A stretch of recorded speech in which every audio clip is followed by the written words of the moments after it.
トランプが北京を出発したのだ。何が決まって何が決まらなかったのか。貿易、石油、台湾。3日間の激論の結末は、あなたの投資額と食費に直結するのだ。食費に直結って、でも中国との交渉でしょ。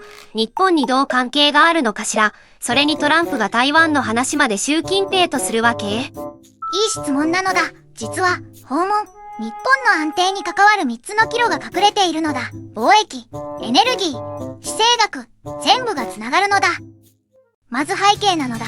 トランプが中国を訪問したのは9年ぶりだったのだ。本来3月の予定だったが、イラン戦争で延期されていたのだ。その延期からの2ヶ月、世界は大きく変わっていたのだ。3月予定だったのに延期になった？それってイラン戦争で何か変わるの？中国との交渉と中東が関係あるの？ズバリ関係があるのだ。中東で戦争が激化するとホルムズ海峡が危ない。そのホルムズ海峡を通す石油の3割が中国向けなのだ。つまりトランプはイラン問題を解決してから中国と交渉したかったのだ。待って、中東戦争が激化すると原油が足りなくなるわけでしょ。中国がうっかり石油不足になったら世界中の商品が値上がりする。日本も巻き込まれるってこと？その通りなのだ。例えるなら中国は世界の工場、その工場が石油不足になるとテレビも携帯も服も全部が高くなるのだ。日本の輸入品も値上がり、あなたの家計も確実に響くのだ。だからトランプは訪中時、習近平に直接的に言ったのだ。ホルムズ海峡は必ず開かれていなければならない。イランは絶対に核兵器を持つな。と、米国と中国がこの2点で一致したというニュースが出ているのだ。それって、つまり中国もエネルギー危機は困るってことよね。米国とロシア、中国とも誰もが中東の混乱を望んでないわけ？その通りなのだ。実はこれが地政学の真実なのだ。敵同士だから絶対に協力しない。そんなことはないのだ。エネルギー危機というような全民の脅威が出ると、米国も中国も立場を超えて動くのだ。では、貿易はどうなったのか。トランプは訪中時に新たな関税を課すという宣言は控えたのだ。これは短期的には交渉を続けるというシグナルだが、本質は変わっていないのだ。米国はまだ中国商品への交換税を望んでいるのだ。ちょっと待ってよ。控えた。で、つまりはまだ危険な状態ってことじゃない。日本の輸出企業だっていつ報復関税を食らうかわからないわけでしょ。その通りなのだ。日本企業、特に自動車、半導体メーカーは要注意なのだ。米国が中国に交換税を課す。すると中国の消費が落ち込む。すると日本の輸出も落ち込むのだ。結果、日本企業の株価が下がるのだ。具体的には、あなたがトヨタ、ソニー、任天堂の株を持っていたら、この2週間で3、7% 下がった可能性があるのだ。今後も波乱が続く可能性が高いのだ。次は台湾なのだ。これが最も複雑な論点なのだ。トランプは訪中時、台湾について何を話したのか、正式には発表されていないのだが、外交筋の情報から推測できるのだ。推測？つまり、何が決まったかわからないわけ。それって危ないんじゃない？台湾統一とか、有事とか。だからこそ見守るしかないのだ。ただし、一つのシグナルはある。前回の報道では、トランプが台湾への武器売却を認めない方針に転じた、という情報が出ていたのだ。もし事実なら、米国は台湾の軍事力を高める投資をやめるということなのだ。つまり、台湾は外交的には、守られている、と感じる傘が弱くなっているのだ。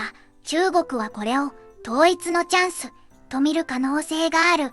あなたが台湾関連の投資信託を持っていたら、今出口を考える時期かもしれないのだ。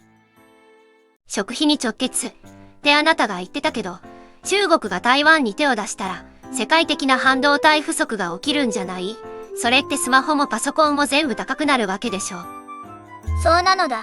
実は、あなたのスマートフォンの生産の 64% が台湾企業 TSMC 製なのだ。もし台湾有事が起きたら、スマートフォン1台が5万円から8万円に跳ね上がる可能性さえあるのだ。つまり、トランプの訪中は世界大戦争の可能性を少し下げたが、台湾リスクは高まった。ってことね。その通りなのだ。加えて、イランの問題もある。トランプは、イランとは交渉するが、絶対に核を持たせない、という強硬姿勢を保っているのだ。つまり、イランは、交渉か、制裁強化か、の二者選一を迫られているのだ。もしイランが制裁強化を食らえば、原油価格は1バレル120ドルまで跳ね上がる可能性があるのだ。すると、あなたのガソリン代は月額5000円増、電気代は3000円増、食費は4000円増、合計で月1万2000円の家計圧迫なのだ。1万2000円。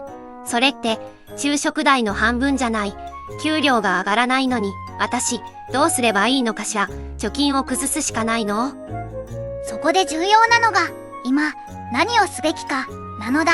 実は、今月の米国のインフレ指数がまだ発表されていないのだ。もしインフレが高い水準なら、米国は追加利上げを決める可能性があるのだ。そうなると日本銀行も動かざるを得ないのだ。日本銀行が利上げを加速すれば、変動金利の住宅ローンは月額8000、1万2000円が上がる可能性があるのだ。つまり、ガソリン代と電気代と住宅ローンが同時多発的に上昇する最悪シナリオに直面しているのだ。では、あなたは今何をすべきかなのだ。短期戦略として小売回り定期預金に一部資金をシフトするのだ。今なら年 2.5% で預けられるのだ。1万2000円の圧迫に備えるため手持ち現金を増やすのだ。定期預金？つまり、株とか投資信託から一旦逃げるってこと？でも、逃げたら機会を失うんじゃない？長期戦略として逃げ切りではなく守りながら攻めるのだ。米国株、新興国株は一部売却だが、タイマー買い、押し込むのだ。1万円ずつ自動購入を設定するのだ。そうすれば相場が下がった時に自動的に安く買えるのだ。ドルコスト平均法。プロはみんなこれを使っているのだ。明日はイラン、イスラエル情勢の続報を扱うのだ。トランプのイラン制裁が本当に発動するか答え合わせするのだ。チャンネル登録と高評価で待っていてほしいのだ。また明日なのだ。